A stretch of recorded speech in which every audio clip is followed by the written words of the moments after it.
Welcome back to the morning show here on Arise News. It's now time to take a look at news stories making headlines around the globe.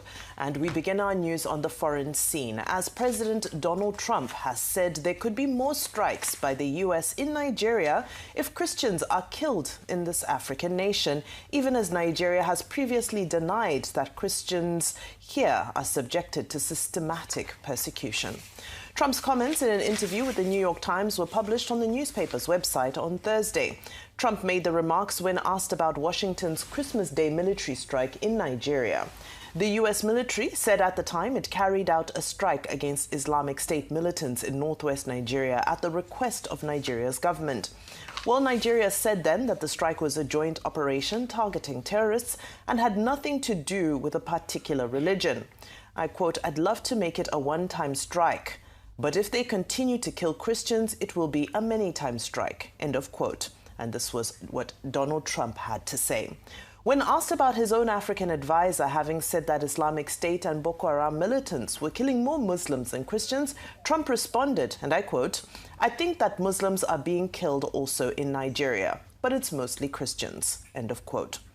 Trump, in late October, began warning that Christianity faces an existential threat in Nigeria and threatened to militarily intervene in the West African country over what he says is its failure to stop violence targeting Christian communities. Well, from that, we now come back home to drama in Rivers State, as the Rivers State House of Assembly has commenced impeachment proceedings against the Rivers State Governor, Siminalayi Fubara. At a plenary on Thursday, Majority Leader of the House, Honorable Major Jack, brought to the attention of the Speaker a notice of gross misconduct against the Governor.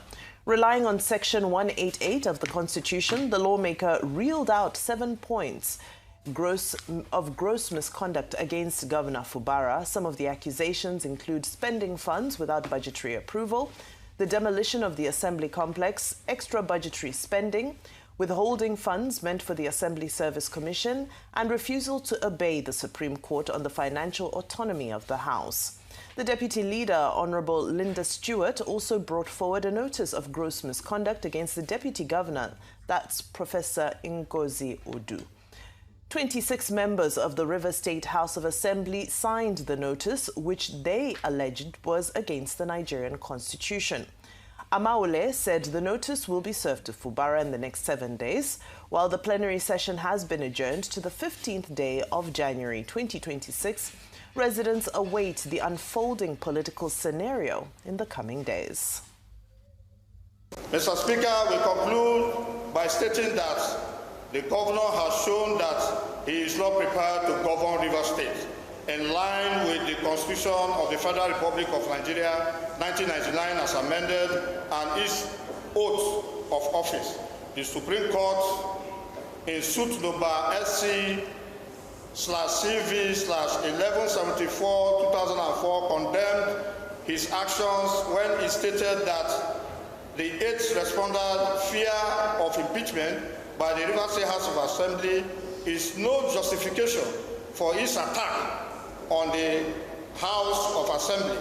The Constitution, the government of Rivers State, and the rule of law. Political disagreement cannot justify this attack and contempt for the rule of law by the governor of Rivers State or any person.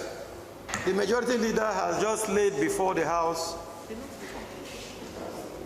the notice of allegations of gross misconduct brought pursuant to Section 188 of the Constitution of the Federal Republic of Nigeria as amended 1999, and this particular letter was signed by 26 members of the Rivers State House of Assembly, which the Majority Leader has read their names.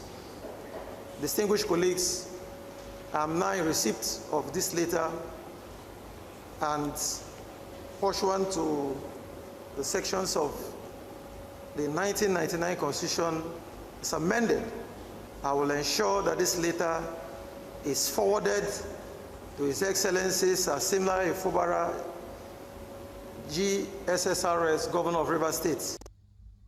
Well, meanwhile, the All Progressives Congress in Rivers State has rejected the impeachment proceedings commenced by the Rivers State House of Assembly against Governor Siminalayi Fubara and his deputy Ngozi Odu, warning that the move could further harm the state's fragile political environment.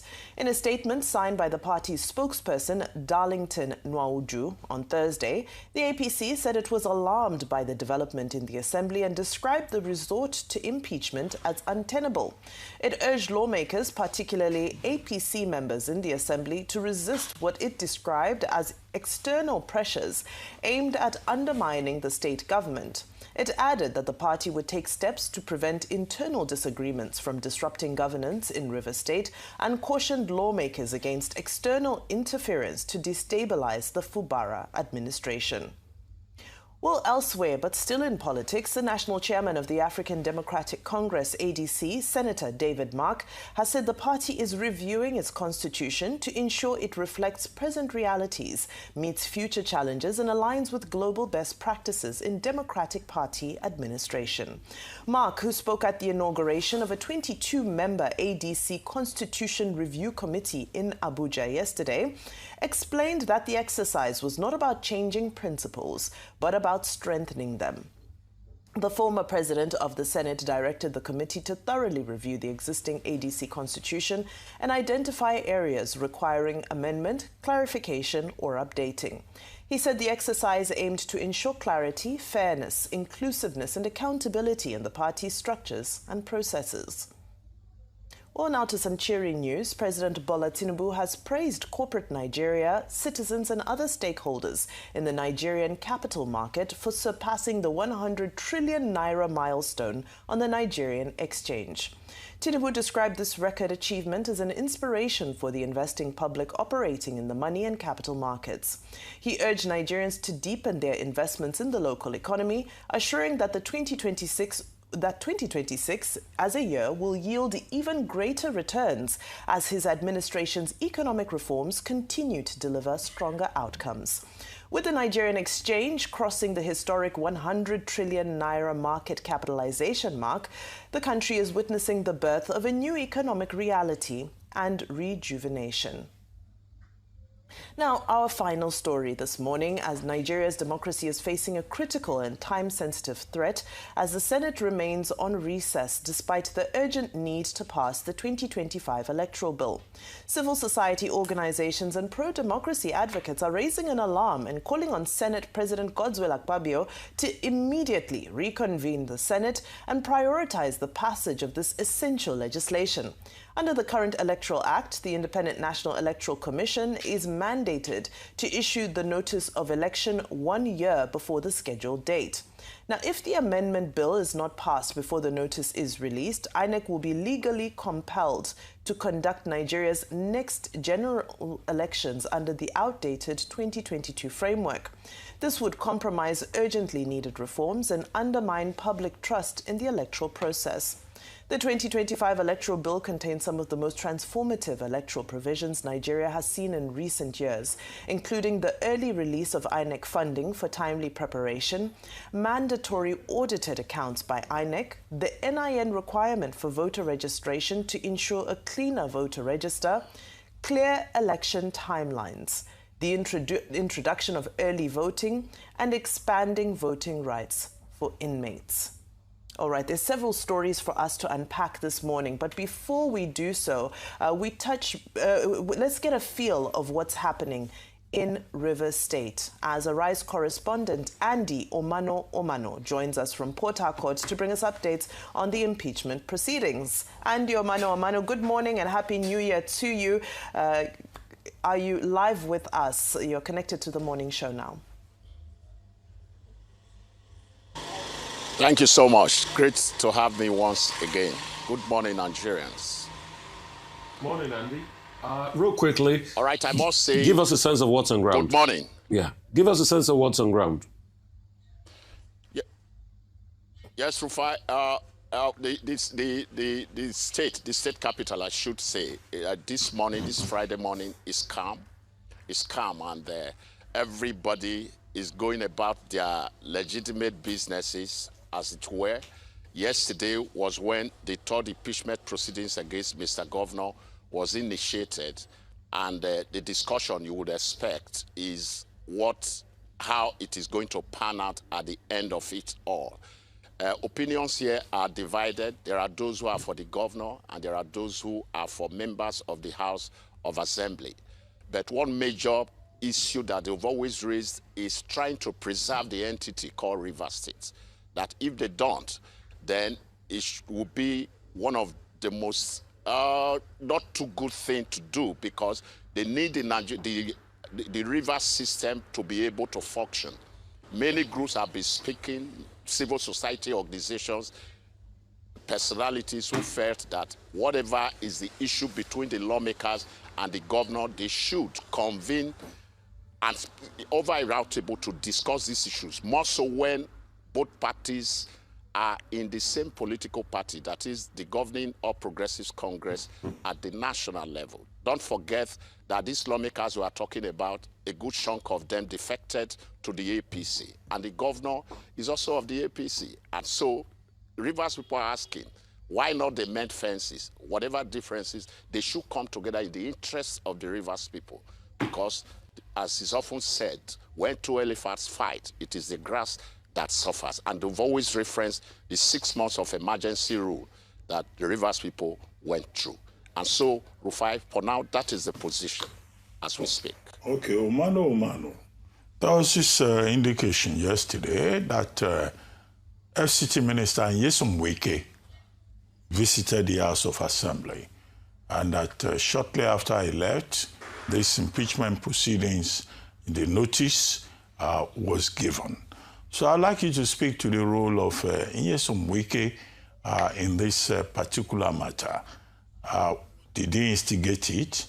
Was he actually at the House of Assembly yesterday as part of his door-to-door, house-to-house, village-to-village, clan-to-clan, thank you tour in Rivers State? And then beyond that, of course, the House of Assembly now is effectively APC. Governor Fubara himself is also APC. Apparently, in Rivers State, the APC local is against him. The APC federal is supporting him. Now, this 1 week, 1 day, 1 trouble, 1 hour, 1 trouble situation in Rivers State. What's your reading as the man on the ground? All right, thank you so much, Dr. Abati. Two plenty questions, but I try to see how I can maze through them, as it were. Was the FCT minister at the Assembly complex yesterday? No, that is a rumor from the pit of hell. We all live in Port Harcourt. The FCT minister was not there yesterday. The only thing the FCT minister did yesterday was his thank you visit to Bonny local government area. He was not at the Assembly complex. Both lawmakers and the governor are members of the APC, correct? Very, very correct. But of course, you know that you have two factions of the APC in Rivers State. The faction led by Meka Beke and that led by Tony Okosha. The faction led by Meka Beke are those supporting the governor. The ones led by Tony Okosha, I don't know how to put it, but I don't think they have that tacit support for the governor, as it were. But when the governor did defected to the APC, the Tony Okosha faction of the APC visited the governor in government house. And so that is why I say I don't know where to put it, as it were. At the national level, yes, the body chemistry is like they are for the governor. So this is the situation playing out here as we speak. But as I said earlier on, what the Rivers people are asking is whether political divide, whether religious or anyhow, they want these political actors to always recognize the fact that if anything untoward has happened, it is the Rivers people that will suffer. They've always referenced the 6 months of emergency rule. And so what many are asking for is, why not mend the offenses now that both of you are in the same political party? And to the FCT minister had always stated that these three arms of government, that is the legislature, the executive, and the judiciary, should work independently. Just yesterday, the spokesperson of the House of Assembly, Dr. Enemi George, did say that those who are trying to drag the FCT minister into what is going on in Rivers State currently are not telling Nigerians the truth. What are his reasons? He said for about 1 to 3 years, the governor has not taken the budget to the House. So he's spending the Rivers people money, according to him, without approval, and that shouldn't be it at all. And so that is the position. Yes, sir. Omano, as a man on the ground in Rivers State, how do you think this political higihaga, to borrow the expression of my brother Obayagbon of Edo State, how do you think this higihaga will be resolved? What are the prospects for stability and politics in Rivers State? Yeah, I think, Dr. Abati, the only way this could be resolved is for both actors to come from their high horses. Because if you are fighting, Bob Marley did say that he who fights to run away lives to fight another day. If not for the politics, is about the people. And if actors who are in the political turf does have issue, what I think should be the greatest consideration is how would it affect the people that we represent? And so I would rather suggest, as one who is on ground here, that they should mend fences, come together. You have elders in Rivers State. Rivers is one of Nigeria's very cosmopolitan states. And so there are elders here. There are opinion leaders who can say, okay, can we come together? Whether in APC, PDP, or wherever political parties these politicians are applying their card, they are first of all Rivers people. And so they should come together, give and take. The executive, the legislature, and the judiciary need to do their job independently, but it has to be complementary, Dr. Batty. And I think that is what needed to be done in the interest of the Rivers people. Because if this lingers beyond what it should be, I don't think that it's going to be good for anybody. Don't forget that 2027 is just around the corner. And if these politicians are bickering, as it is today now, it does indicate that the place is going to be very slippery next year, politically. Abati. Obayagbon, whom I quoted earlier, who say we are having a situation of krinkum-krankum in River States. Proverbs to bones and silence. Thank you so much, Andy Omano, reporting live from Port Harcourt. We now bring the conversation back here into studio to unpack this and several other stories that are dominating the news cycle this morning. Rufai. I think those that say, let both parties sit and make peace, I think that's a jaded argument, and I knock that argument out real quickly. Is it today Wiki and Fubara have been sitting down to talk peace? Do you know how many pieces that have been drawn up? Nothing. It's not going to work. All this idea of, let the elders, what are the elders going to do? No, people, they're not going to listen to what is happening. So what is happening reminds me of a gambit in a game of chess.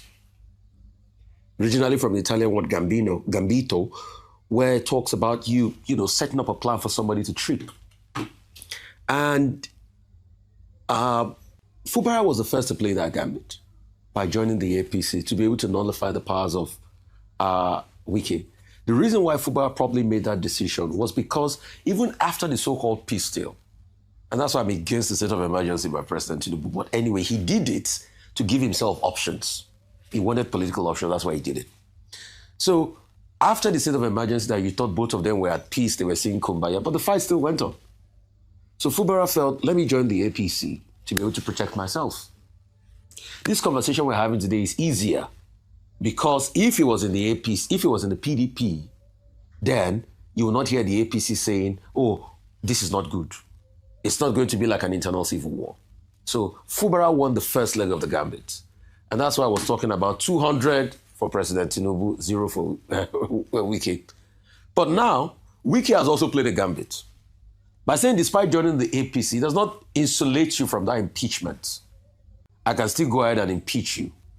And this is an indication that, hey, if you do not cooperate, I will go for your jugular. So today now they are at parity. But the interesting part of this game is there will be scenarios that will settle it out. And that's why the person we have not heard from will be the one to take the decisive blow. And that's President Tinubu. So I'll give you three scenarios President Tinubu can do. The first one is a light attack. The light attack means merry-go-round, see both of them, talk to them in Abuja. It's not going to solve anything. There's still going to be that supremacy battle. Fubara will say he's governor. Wike will say I'm political godfather. It's not going to solve anything. We've done that. We've always done the light attack. The medium attack is to go one step further.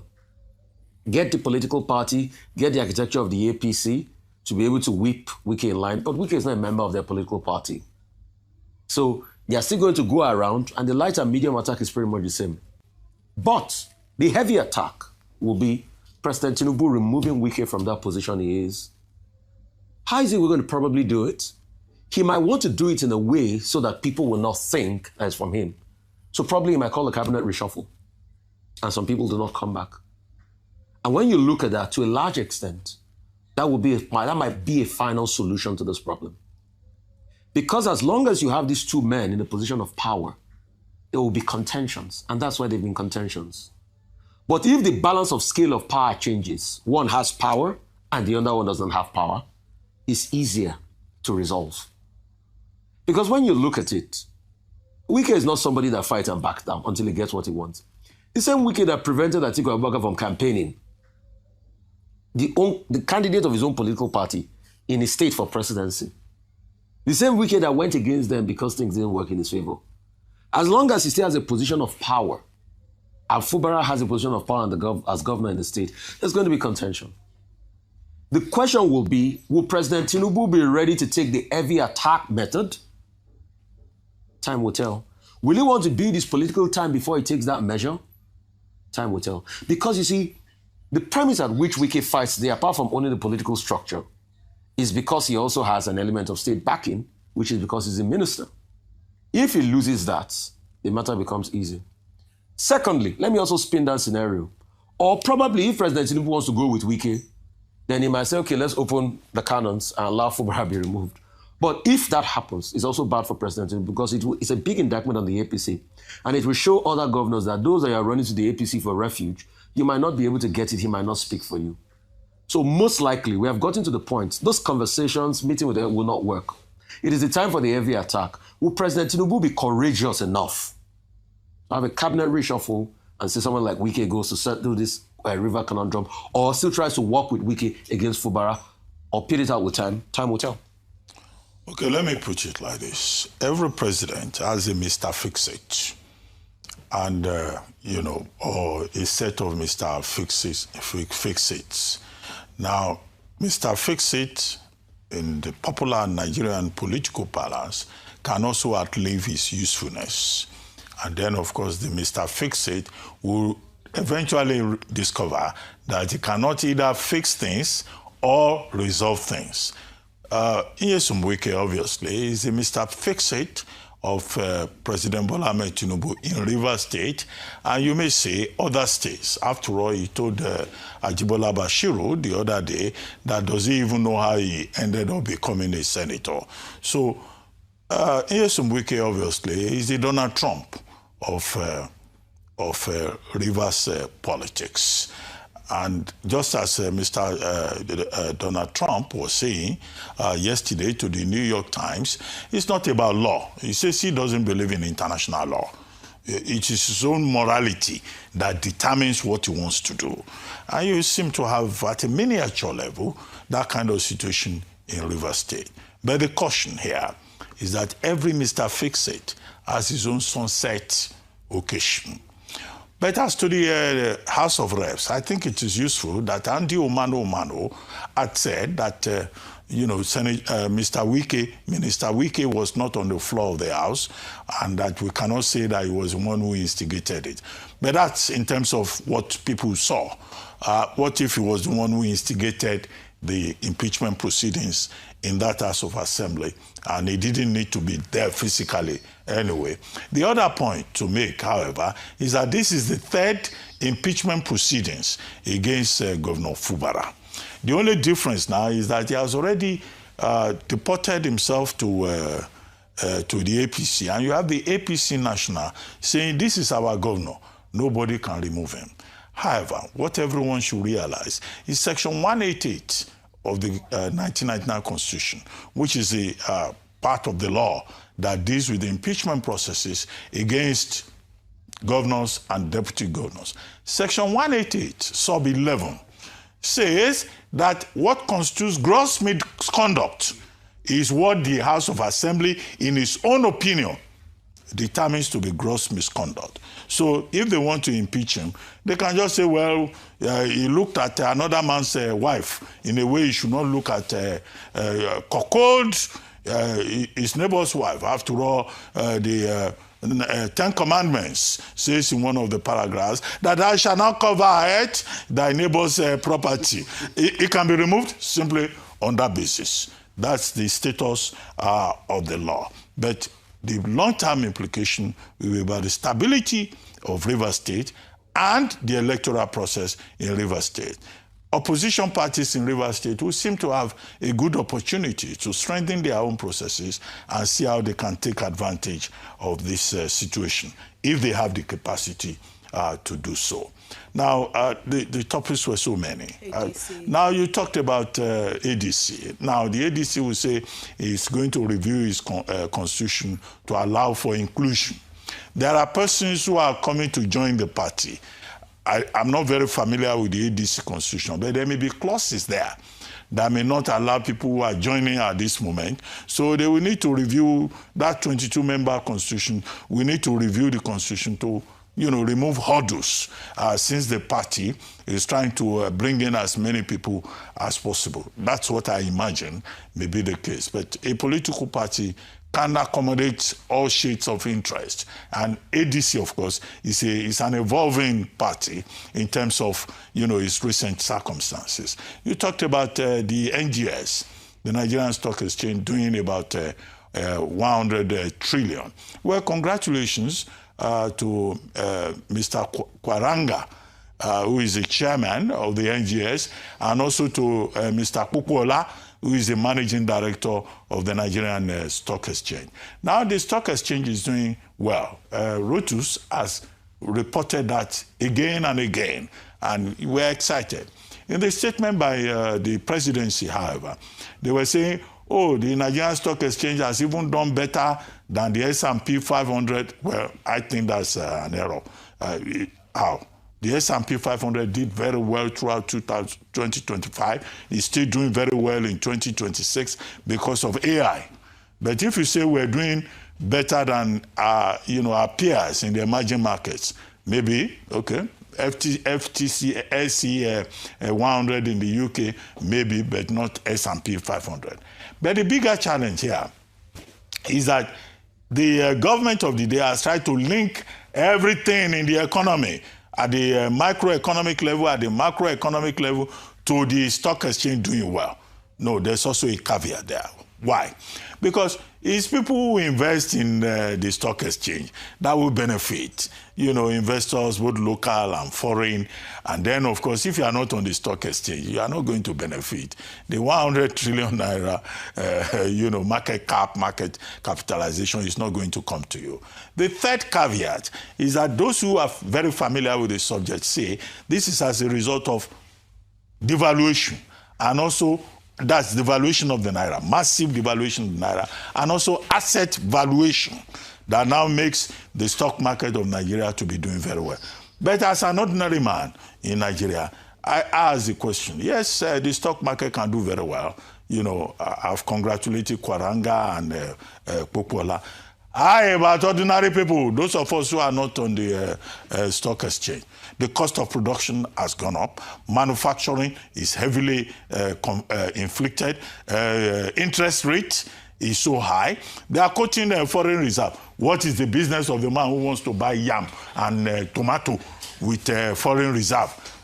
Inflation, they say, is 14.45% as of November 2025, and it will go down to 10% or below by the end of 2026. Those are figures. Now, when we begin to have a proper alignment between monetary policy tightening and fiscal policy, and that gets to the ordinary people, then we can join the government in celebrating. Otherwise, that celebration does not quite get to us. There's one other issue, passage of the electoral bill. very quickly on that. Yes, it's good that the Senate of the Federal Republic, the National Assembly, wants to make it a priority. And it is to prevent the 2018 situation when the Buhari administration said, ahead of the 2019 general elections, we could not reform the electoral process because it was too close. They have enough window. And some of the issues that you listed, those are not even the major issues. The major issue is about the credibility of the process itself, the independence of INEC, the technology that they say they are using working, voter registration, which is continuous, being effective, and then the operation of INEC, and then most of all, the behavior of the professional political class in Nigeria, because politicians are the problem. Just as the National Assembly is talking about electoral bill, coming up with electoral reform, moving beyond the electoral 2022, the politicians are working actively to see how they can sabotage that process for their own selfish interests.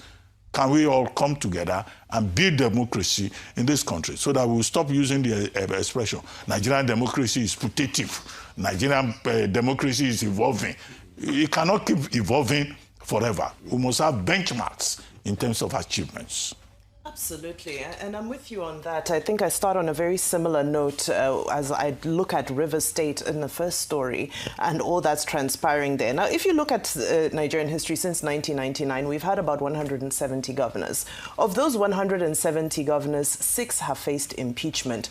Of those 6, only 2 of the impeachments were permanent, the other 4 being overturned through court rulings. That was Alami Sheiga in Bayelsa and Nyako of Adamawa State. Now, what does this mean? This means that historically, the possibility of a successful impeachment happening here in Nigeria based off of past precedent is just about 1%.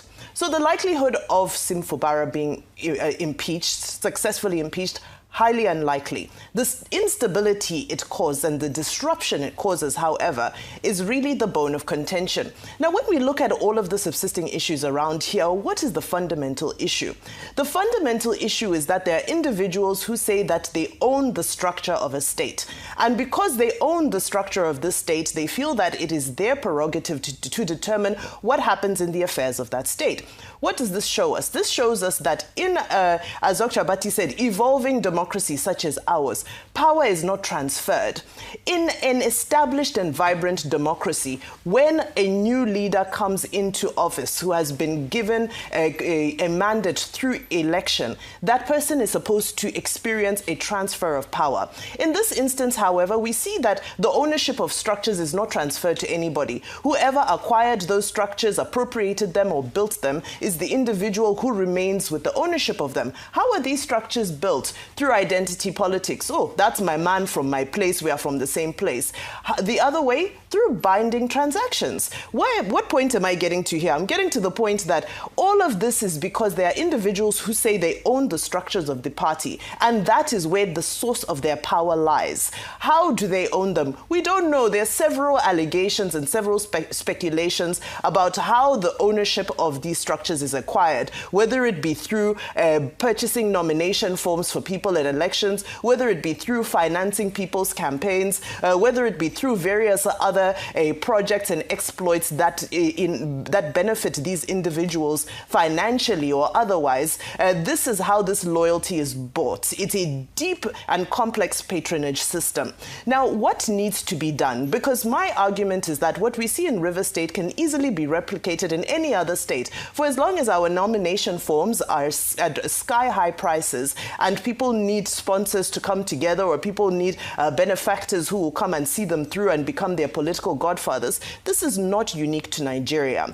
All around the world, people have sponsors and benefactors and donors who come to their aid financially when it's time for elections. However, the one thing that is missing is the public disclosure. Let there be transparency. Let's know that if there's a State House of Assembly, for example, this is the person who bought their nomination form. Let let it be a matter of public record so that the public can also be aware of some political indebtedness that may exist when they are going to elections to vote for their candidates.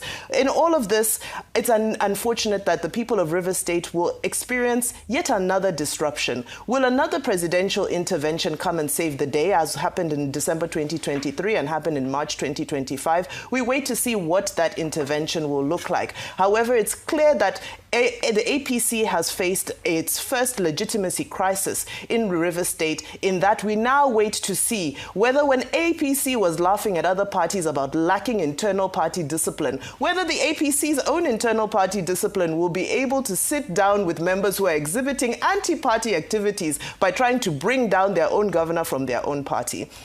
Now let's go to ADC as we talk about internal party democracy. Reconstituting their constitution and so forth, very important development, especially because I go back again to the issue of legitimacy. 2027 will largely be decided by legitimacy. If ADC can separate themselves from an APC who on a national scale as a ruling party is fighting for legitimacy as people are complaining about a decade of economic decline. PDP has its own wranglings that have caused it to lose legitimacy in the face of the public. If ADC can have a transparent process that reflects the people's will, possibly that legitimacy may make them a more preferable platform. I close with the NGX, and 100 trillion naira is a massive milestone. However, let's not forget the fact that this all happened before we stepped into the era of the tax laws. The tax laws have the introduction of the capital gains tax, which moves from 10% to 30% for anything above 150 million naira. KPMG yesterday released a report, says Nigeria's new tax law, inherent errors, inconsistencies, gaps, and omissions. I urge you all to go and look out for that. Unfortunately, I don't have time to get into it. But the point I am making is that as we celebrate the resilience of the Nigerian Stock Exchange against all odds, let's also be careful about policies that can erode from those victories that we've made, such as the 30% capital gains tax that many institutional investors have queried and are concerned about.